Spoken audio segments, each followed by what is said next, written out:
ಬೆಳಗಿನಿಂದ vlog start ಮಾಡಿದ್ದೇನೆ. ಹಾಗೆ ನಾನು ರೆಡಿ ಆಗಿದ್ದೇನೆ. ಇಲ್ಲಿಗೆ ಅಂತ ಹೋಗ್ತಾ ಹೋಗ್ತಾ ಹೇಳ್ತೇನೆ ನಾನು. ಹಾಗೆ ನವರಾತ್ರಿದು 9 ದಿವಸ ಕಂಪ್ಲೀಟ್ ಆಯಿತು. ಇಲ್ಲಿ 1 ದಿವಸ ಮೊದಲೇ ಇಲ್ಲಿ ನಮ್ಮ ಊರಿನ ದೇವಸ್ಥಾನದಲ್ಲಿ 1 ದಿವಸ ಮೊದಲು ಮುಗೀತದೆ. ನಿನ್ನೆಗೆ ನವರಾತ್ರಿ ಇಲ್ಲಿ ನವರಾತ್ರಿದಾಯಿತು. ಕೆಲವೊಂದು ಕಡೆ ದಾದಾ ಪೌನಿಚ್ಚಿ ಖುಷಿ ಉಂಟು. ಕೆಲವೊಂದು ಕಡೆ ಅಲ್ಲ, ಮ್ಯಾಂಗ್ಳೂರು ಕಾಸರಗೋಡಲ್ಲೆಲ್ಲ ಇವತ್ತು ಲಾಸ್ಟ್. ಹಾಗೆ ನಾನು ಕಾಸರಗೋಡಿಗೆ ಹೋಗಬೇಕು ಅಂತ ಅಂದ್ಕೊಂಡದ್ದು ನಿನ್ನೆ, ಆದರೆ ಹೋಗಲಿಲ್ಲ. ನೋಡುವ, ರಜೆ ಕೂಡ ಮುಗಿತಾ ಬಂತು. ಹಾಗೆ ಚಿಕ್ಕ ಒಂದು ಖುಷಿ ವಿಷಯ ಉಂಟು, ಹಾಗಾಗಿ ಇವತ್ತು ಬ್ಲಾಗ್ ಮಾಡಲಿಕ್ಕೆ ಕಾರಣ ಅದು. ಚಿಕ್ಕ ಒಂದು ಖುಷಿ ವಿಷಯ, ದೊಡ್ಡದೇನಲ್ಲ. ನೋಡಿದ್ವಿ, ನಮ್ಮ ಕಾರ್ ಸೆಕೆಂಡ್ ಹ್ಯಾಂಡ್ ಕಾರ್ ತೆಗ್ದದ್ದು ನಾವು. ನಮಗೆ ಸಾಕು ಅಂತ ನಾವು ಸೆಕೆಂಡ್ ಹ್ಯಾಂಡ್ ಕಾರ್ ತೆಗ್ದದ್ದು. ತುಂಬ ಕಷ್ಟ ಆಗ್ತದೆ ಎಲ್ಲಿಗಾದರೂ ಹೋಗುವಾಗ. ಸಾಕಷ್ಟು ಸಲ ವೀಡಿಯೋಸಲ್ಲಿ ಹೇಳಿದ್ದಿಲ್ಲ, ಲಾಸ್ಟ್ ಟೈಮ್ ಬೈಕಲ್ಲಿ ಹೋಗುವಾಗ ಕೂಡ ಪ್ರಾಬ್ಲಮ್ ಆಯಿತು ನಮಗೆ, ಎಲ್ಲರೊಟ್ಟಿಗೆ ಹೋಗ್ಲಿಕ್ಕೆ ಆಗೋದಿಲ್ಲ. ಹಾಗಾಗಿ ಒಂದು ಸೆಕೆಂಡ್ ಹ್ಯಾಂಡ್ ಆಲ್ಟೋ ತೆಗ್ದ್ವಿ, ನಮಗೆ ಸಾಕು ಅಂತ ತೆಗ್ದ್ವಿ. ನಮ್ಮ ಒಂದು ಬಜೆಟಿಗೆ ಆಗುವಂಥದ್ದು ಗಾಡಿ ಸಿಕ್ಕಿತ್ತು, ಹಾಗೆ ನಾವು ತೆಗ್ದ್ವಿ. ಒಂದು ನ್ಯಾವಿ ಬ್ಲೂ ಕಲರ್ನ ಗಾಡಿ. ನಾವೊಂದು ಗಾಡಿಯ ಪೂಜೆ ಮಾಡಿ ಬಿಡುವ ಅಂತ ಹೊರಟದ್ದು ದೇವಸ್ಥಾನಕ್ಕೆ. ಲಾಸ್ಟ್ ಒಂದು ದೇವಸ್ಥಾನಕ್ಕೆ ಹೋಗುವ ಟೈಮಲ್ಲಿ ಉಂಟಲ್ಲ, ದೇವಸ್ಥಾನಕ್ಕೆ ಹೋಗಿ ಬರುವಾಗ ಮನಸ್ಸಿಂದ ನಾನು ತುಂಬ ಹತ್ತಿದ್ದೇನೆ. ಅವತ್ತು ನಾನು ಮನಸ್ಸಲ್ಲಿ ಕೂಡ ಅಂದ್ಕೊಂಡಿದ್ದೆ, ಇನ್ನು ನಾನು ನೆಕ್ಸ್ಟ್ ಇಲ್ಲಿಗೆ ಬರೋದಿದ್ರೆ ನಮ್ಮ ಒಂದು ಬಜೆಟಿಗೆ ಸಿಗುವ ಗಾಡಿ ಸಿಕ್ಕಿದ್ರೆ ಮಾತ್ರ ನಾನು ಅಲ್ಲಿಗೆ ಬರೋದು ಅಂತ. ಅದೇ ದೇವಸ್ಥಾನಕ್ಕೆ ನಾನು ಇವತ್ತು ಹೋಗ್ತಾ ಇದ್ದೇನೆ. ಇದು ಈ ಸಲ ಉಂಟಲ್ಲ, ಗಾಡಿ ಇಲ್ಲದೆ ನಮಗೆ ತುಂಬ ಪ್ರಾಬ್ಲಮ್ ಆಗಿದೆ. ಲಾಸ್ಟ್ ಟೈಮ್ ನಾನು ಹೇಳಿದ್ದೆಲ್ಲ, ಒಂದು ದೇವಸ್ಥಾನಕ್ಕೆ ಹೋಗುವಾಗ ಜೋರು ಮಳೆ, ಹೋಗುವಾಗ ನಮಗೆ ಮಳೆ ಸಿಗಲಿಲ್ಲ, ಬರುವಾಗ ಅಂತೂ ಮಕ್ಕಳು ಫುಲ್ ಒದ್ದೆಯಾಗಿ ಉಂಟಲ್ಲ ನಡುಗುತ್ತಾ ಇದ್ರು. ಅವತ್ತು ನನಗೆ ಮನಸ್ಸಿಗೆ ತುಂಬ ಬೇಸರ ಆಯಿತು. ಹಾಗೆ ನಮ್ಮ ಬಜೆಟಿಗೆ ಒಂದು ಸಾಕು, ನಮಗೆ ಇದು ನಮ್ಮ ಒಂದು ಫ್ಯಾಮಿಲಿಗೆ ಹೋಗಲಿಕ್ಕೆ ಸಾಕು. ಮತ್ತು ನಮಗೆ ಅವಾಗ ಏನು ಹೊರಗಡೆ ಏನು ಹೋಗಲಿಕ್ಕಿಲ್ಲ, ಜಸ್ಟ್ ಹೊರಗಡೆ ಹೋಗುವಾಗ ಒಂದು ಬೇಕು ಅಂತ ತೆಗ್ದ್ವಿ ನಾವು ಅಷ್ಟೇ. ಹಾಗೆ ಅಷ್ಟು ಅರ್ಜೆಂಟ್ ಇರುವಾಗ ನಮಗೆ ಒಬ್ಬರು ಗಾಡಿ ಕೊಡ್ತಾ ಇದ್ರು, ನಮ್ಮ ಹತ್ತಿರದ ಮನೆಯವರು. ಪಾಪ ಅವರು ಇಷ್ಟು ಸಮಯ ಸಹ ಕೇಳುವಾಗ ಯಾವತ್ತೂ ಇಲ್ಲ ಅಂತ ಹೇಳಲಿಲ್ಲ. ನಾವು ಅವರ ಗಾಡಿ ಮಾತ್ರ ತೆಗೆದುಕೊಂಡು ಹೋಗ್ತಾ ಇದ್ವಿ. ಹಾಗೆ ಒಮ್ಮೊಮ್ಮೆ ಅರ್ಜೆಂಟ್ ಇರ್ತದಲ್ಲ ಹೋಗುವ ಕಡೆಗೆ, ಅವಾಗ ಕೂಡ ನನಗೆ ಮನಸ್ಸಿಗೆ ಬೇಸರ ಆಗೋದು. ಬೇರೆಯವರ ಗಾಡಿಯಲ್ಲಿ ಹೋಗುವಾಗ ಮನಸ್ಸಿಗೆ ಒಂಥರ ದುಃಖ ಆಗ್ತಾ ಇತ್ತು. ಏನು ಮಾಡೋದು. ಇವಾಗ ಟೈಮ್ ಬಂತು. ಸೆಕೆಂಡ್ ಹ್ಯಾಂಡ್ ಗಾಡಿ ಮಾತ್ರ ಇದು, ಆಲ್ಟೋ. ಫಸ್ಟ್ ನಮ್ಮ ಊರಿನ ದೇವಸ್ಥಾನಕ್ಕೆ ಹೋಗುವಾಗ ನಾವು ಇದು ಏನು ಹೂವೆಲ್ಲ ತಂದಿದ್ದೇವೆ ಗಾಡಿಗೆ ಹಾಕಲಿಕ್ಕೆ ಅಂತ. ಆಯುಧ ಪೂಜೆ ನಿನ್ನೆ ಸಂಜೆ ಆಗಿದೆ ಗಾಡಿ ತರುವಾಗ, ಇಲ್ಲದಿದ್ದರೆ ಬೆಳಿಗ್ಗೆ ಮಾಡ್ಬೋದಿತ್ತು. ಅದೇ ಕೈಟ್ ಬೋತೊಂಡೆ ನೆಡ್ತಿಲ್ಲ ತೊಟ್ಟೆ. ಸಮಿತಿಗಂತೂ ತುಂಬ ಖುಷಿ ಅಲ್ಲ ಸಮಿತಿ, ಎಲ್ಲರಿಗಿಂತ ಆಸೆ ಇದ್ದದ್ದು ಪಾಪ ಅವನಿಗೆ ಅಲ್ವಾ. ಮಕ್ಕಳಿಗೆ ಹಾಗೆ ಅಲ್ವಾ, ಮಕ್ಕಳಿಗೆ ನಮ್ಮ ಕಷ್ಟ ಗೊತ್ತಾಗೋದಿಲ್ಲ, ಅವರಿಗೊಂದು ಆಸೆ, ಅದು ಬೇಕು ಇದು ಬೇಕು ಅಂತ ಅಲ್ವಾ. ಸಮಿತಿ ದೋಸೆ ಇದ್ದಾರೆ, ದೋಸೆ ಕುಡ್ಸ. ಇಲ್ಲಿ ನೀರು ದೋಸೆಗೆ ಡಿಮ್ಯಾಂಡ್ ಇಲ್ಲ. ನಾನು ಸಹ ತಿನ್ನಿಲ್ಲ, ನೀರು ದೋಸೆ ಮಾಡಿಟ್ಟಿದ್ದೇನೆ, ತಿನ್ನಲಿಲ್ಲ. ತಿಂಬನಾ ಪರೋಡ ತಿನ್ನಿ ಪೋಪುಜಿ ತಿನ್ನಿ.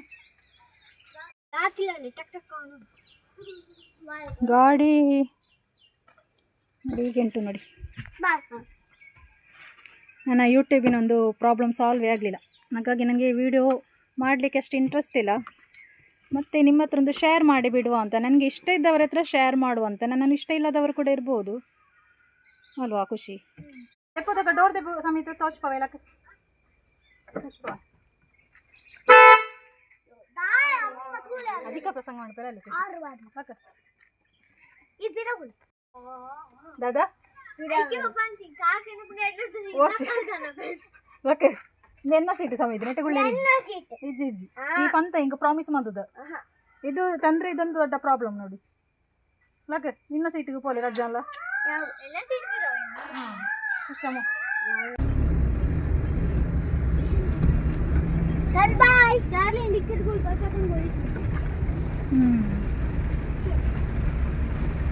ಮಳೆ ಬರ್ತಾ ಉಂಟು ಜೋ.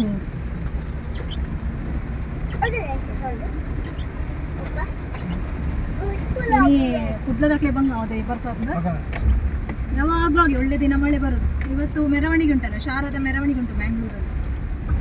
ಗ್ಲಾಸ್ ಲೆಕ್ಕ ಸರಿ ಮಿತ್ತು ಬಂದ ಹಾ ಗ್ಲಾಸ್ ಲೆಕ್ಕ ಸರಿ ಮಿತ್ತು ಒಂಚೂರು ಓಪನ್ ಉಂಟಾ ಸರಿ ಮಿತ್ತು ಸರಿ ಮಿತ್ತು ಬಂದ್ಬಿಡಿ ಯಾತೆ ಹೋಗು ಜೋರು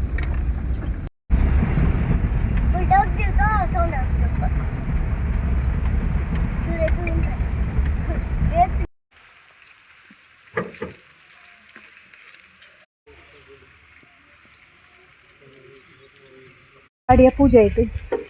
ನಾವು ಬೇರೆ ಒಂದು ದೇವಸ್ಥಾನಕ್ಕೆ ಹೋಗ್ತಾ ಇದ್ದೇವೆ. ಮಳೆ ಸ್ವಲ್ಪ ಕಮ್ಮಿ ಆಯ್ತು ಇವಾಗ. ಗುಂಡಿಯಲ್ಲಿ ಹೋಗ್ತಾ ಇದ್ದೇವೆ. ನಾವು ಯಾವಾಗ ಹೊರಗಡೆ ಬರ್ತೇವೆ ಯಾವತ್ತು ಮಳೆ ಮುಖ ಕಡೆ ಜೋರ್ ಬೈಜ ಇತ್ತೆದ ಕಮ್ಮಿ ಆಯ್ತು. ನಾವು ರೆಡಿ ಆಗುವಾಗ ಮಳೆಗೆ ಗೊತ್ತಾಗ್ತದೆ. ಇಲ್ಲಿ ನೋಡಿ ಗದ್ದೆ ಎಷ್ಟು ಗ್ರೀನ್ ಆಗಿ.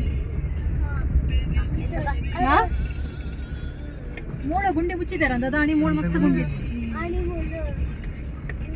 ನಾವು ಕೊಳಲಿ ದೇವಸ್ಥಾನಕ್ಕೆ ಹೋಗ್ತಾ ಇದ್ದೇವೆ.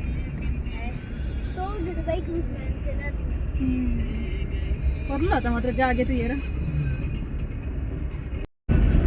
ಹೈವೇಯಲ್ಲಿ ಹೋಗ್ಲಿಕ್ಕೆ ಆಗ್ತದೆ. ಹೈವೇಯಲ್ಲಿ ಸ್ವಲ್ಪ ದೂರ ಆಗ್ತದೆ. ಇದು ಸ್ವಲ್ಪ ಶಾರ್ಟ್ ಕಟ್ ರೋಡ್.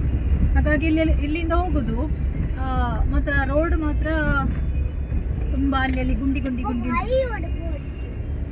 ನಾವು ಬೈಕಲ್ಲಿ ಹೋಗುವಾಗ ಇದರಲ್ಲೇ ಹೋಗುದು. ಇದೇ ರೂಟಲ್ಲಿ ಹೋಗುದು. ದೂರ ನೆಟ್ಟು ಮುಟ್ಟ ಹೋಗ್ತದ 15 ಕಿಲೋಮೀಟರ್ ನಾವು ಕೈಕಾಮ ಹೋಗ್ಬೋದು. ಜಿಲ್ಲೆ ಪೊರ್ಲದೆ ತುಯ್ಯರ ನಾನು ಯಾವಾಗಲೂ ಹೋಗುವಾಗ ಈ ಒಂದು ಮನೆ ನೋಡಿಕೊಂಡು ಹೋಗುದು.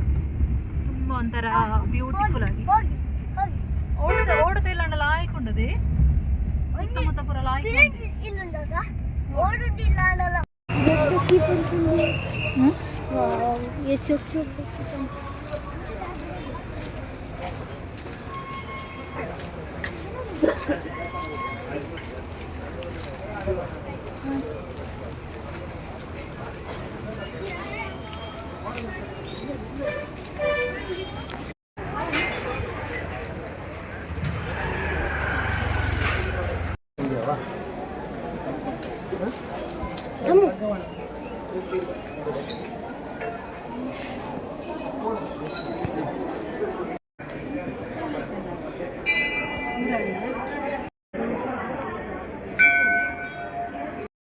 ರಶ್ ಇದೆ.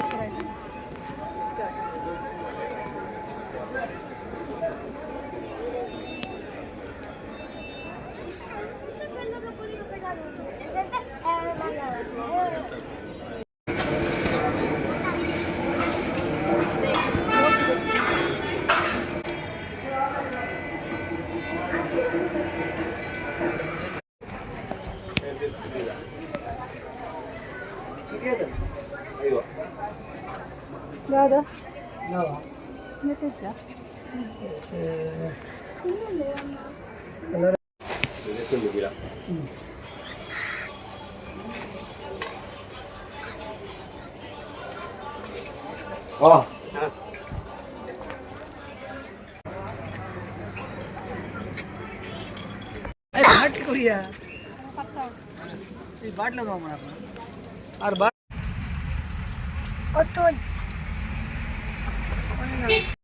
ದೇವಸ್ಥಾನದಲ್ಲಿ ತುಂಬ ರಶ್ ಅಂತ ಹೇಳಿದ್ರೆ ತುಂಬ ಜನ ಇದ್ರು.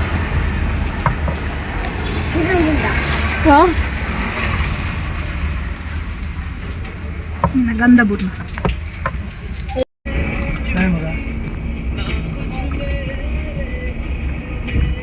ಒಣಸುಂಡ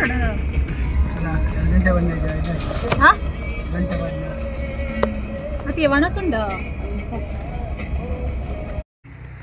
ಮಧ್ಯಾಹ್ನಕ್ಕೆ ಪದಾರ್ಥಕ್ಕೆ ಏನಾದರೂ ಆಗಬೇಕಲ್ಲ. ಹಾಗೆ ಅವರು ಗಾಡಿ ನಿಲ್ಲಿಸಿತ್ತು. ಮನೆಗೆ ಮುಟ್ಲಿಕ್ಕೆ ಆಯ್ತೀನಿ. ಮಳೆ ಸ್ವಲ್ಪ ಕಮ್ಮಿ ಆಯಿತು. ಸ್ವಲ್ಪ ತಲೆನೋವು ಆಗ್ತದೆ ಲೈಟಾಗಿ. ನಾನು ಇವತ್ತು ನೀರು ದೋಸೆ ಅಲ್ಲ, ಹಾಗೆ ಬೆಳಿಗ್ಗೆ ತಿನ್ನದೆ ಬಂದದ್ದು. ನೀರು ದೋಸೆ ಆದರೆ ನನಗೆ ಇಷ್ಟ ಆಗೋದಿಲ್ಲ. ನೀರು ದೋಸೆ ಮಾಡೋದು ತಿನ್ನುವವರಿಗೆ. ಖುಷಿ ತಿಂತಾನಾ?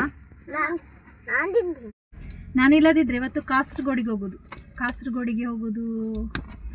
ಸದ್ಯಕ್ಕೆ ಕ್ಯಾನ್ಸಲ್ ಮಾಡಿದ್ದೇನೆ. ನೋಡುವ ನೆಕ್ಸ್ಟ್ ಹೋಗಬೇಕು. ಯಾವಾಗ ಅಂತ ಆಗಲಿಲ್ಲ. ಕಾಸರಗೋಡಿಗೆ ಹೋದರೆ ಉಂಟಲ್ಲ 2 ದಿವಸದಲ್ಲಿ ಓಡಿಕೊಂಡು ಬರಬೇಕು. ಮತ್ತು ಅಲ್ಲಿ ಹೋಗಿ ಬರುವಾಗ ತುಂಬ ಬೇಸರ ಆಗ್ತದೆ. ನೋಡದಿದ್ರೆ ಅಪ್ಪ ಅಮ್ಮನ ನೋಡದಿದ್ರೆ ಅಷ್ಟೇನು ಬೇಸರ ಗೊತ್ತಾಗೋದಿಲ್ಲ. ನೋಡಿ ಬರುವಾಗ ಉಂಟಲ್ಲ ತುಂಬ ಬೇಸರ ಆಗೋದು ನನಗೆ. ಹಾಗೆ ಮತ್ತೆ ಯಾಕೆ ಸುಮ್ಮನೆ 1-2 ದಿವಸಕ್ಕೆ ಹೋಗಿ ಅಳ್ತಾ ಬರೋದು ಅಂತ. ತೋಡು ನಾನು ವೀಡಿಯೋ ಮಾಡೋದು ಯಾರೋ ನೋಡಿದ್ರಂತೆ, ವೀಡಿಯೋ ಮಾಡೋ ತುಂಬ ಕೊಡಿಗೆ ಅಲ್ವಾ.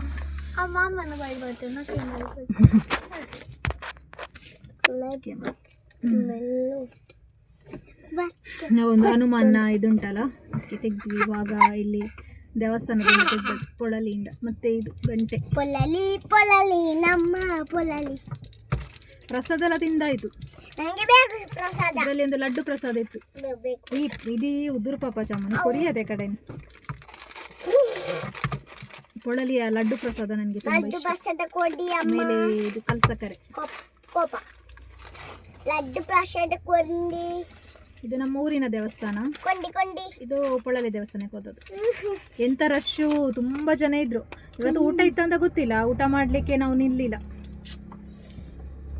ಆ ರಶ್ಶಿಗೆ ಪಾತೀರಾ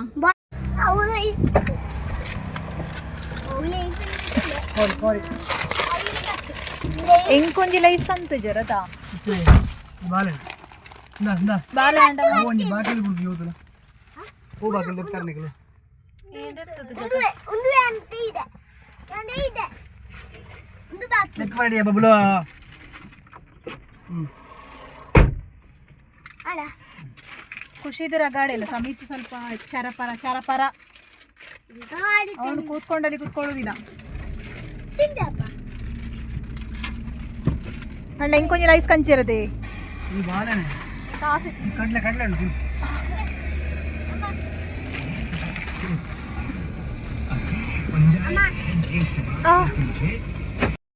ಮನೆಗೆ ಮುಟ್ಟಿ ಮಾತಾಡಲಿಕ್ಕೆ ಟೈಮ್ ಇಲ್ಲ.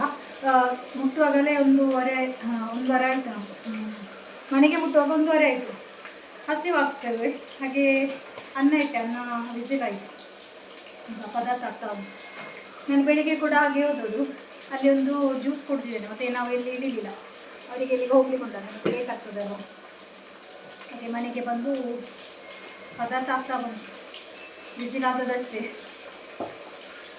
ಇವತ್ತು ದೇವಸ್ಥಾನದಲ್ಲಿ ತುಂಬ ರಶ್ ಇತ್ತು, ಹಾಗಾಗಿ ನಾವು ಬರುವಾಗ ಲೇಟ್ ಆಯಿತು. ಇಲ್ಲದಿದ್ದರೆ ಬೇಗ ಹೋಗಿ ಬರ್ತೇವೆ ನಾವು, ತುಂಬ ಲೇಟ್ ಆಯಿತು.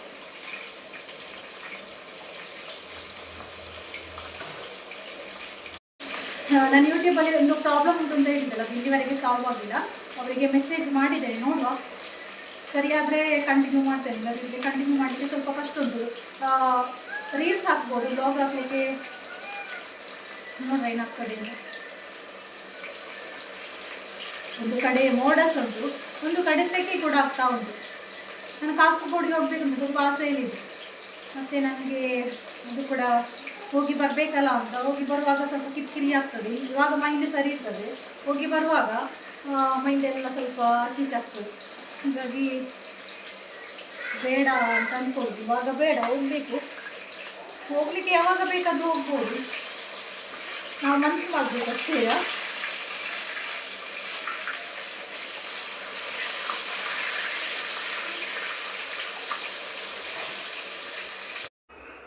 ಹಾಗೆ ನನ್ನ ಅಡಿಗೆಲ್ಲ ಕಂಪ್ಲೀಟ್ ಆಯಿತು.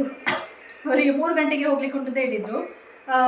ನಾನಿನ್ನು ಅಡಿಗೆ ಕೋಣೆಗೆ ಬರುವಾಗ 2 ಗಂಟೆ ಆಗಿದೆ. ನಾನು ಬಂದ ಕೂಡಲೇ ಡ್ರೆಸ್ ಚೇಂಜ್ ಮಾಡಿ ಸೀದಾ ಅಡಿಗೆ ಕೋಣೆಗೆ ಬಂದದ್ದು. ಮತ್ತು ನಾನು ವೀಡಿಯೋ ಆನ್ ಮಾಡಲಿಕ್ಕೆ ನಿಲ್ಲಿಲ್ಲ, ವೀಡಿಯೋ ಆನ್ ಮಾಡಿದರೆ ಕೆಲಸ ಆಗಲಿಕ್ಕಿಲ್ಲ ಅಂತಾಗೆ ಅಡಿಗೆ ಆಯಿತು. ಅಡಿಗೆ ಅರ್ಜೆಂಟ್ ಇರುವ ಕಾರಣ, ಇಲ್ಲದಿದ್ದರೆ ತೊಂದರೆ ಇಲ್ಲ ಆಯಿತು. ಮತ್ತು ನಾವು ಹೊರಗಡೆ ಏನು ಊಟ ಮಾಡಲಿಕ್ಕೆ ಹೋಗಲಿಲ್ಲ ಇವತ್ತು. ನಾವು ಜಾಸ್ತಿಗೇನು ಹೊರಗಡೆ ಊಟ ಮಾಡೋದಿಲ್ಲ, ಅಪರೂಪಕ್ಕೆ ಒಮ್ಮೆ ಹೊರಗಡೆ ಊಟ ಮಾಡ್ತೇವೆ. ಮತ್ತು ನನಗಾಯ್ತು ಹೊರಗಡೆಯಲ್ಲಿ ಯಾರು ಹೋದರೆ ಸಹ ಸಂಜೆದು ಬಂದು ಪುನಃ ನಾನೇ ಮಾಡಬೇಕಲ್ಲ, ಹಾಗಾಗಿ ಗಡಿಬಿಡಿಯಲ್ಲಿ ಮಾಡಿದ್ದು ಇವಾಗ ಮಾಡಿ ಆಯಿತು ನನಗೆ ಅಡಿಗೆ. ಸಂಜೆಗೆ ಅಡಿಗೆ ಮಾಡಬೇಕು ಅಂದಿಲ್ಲ.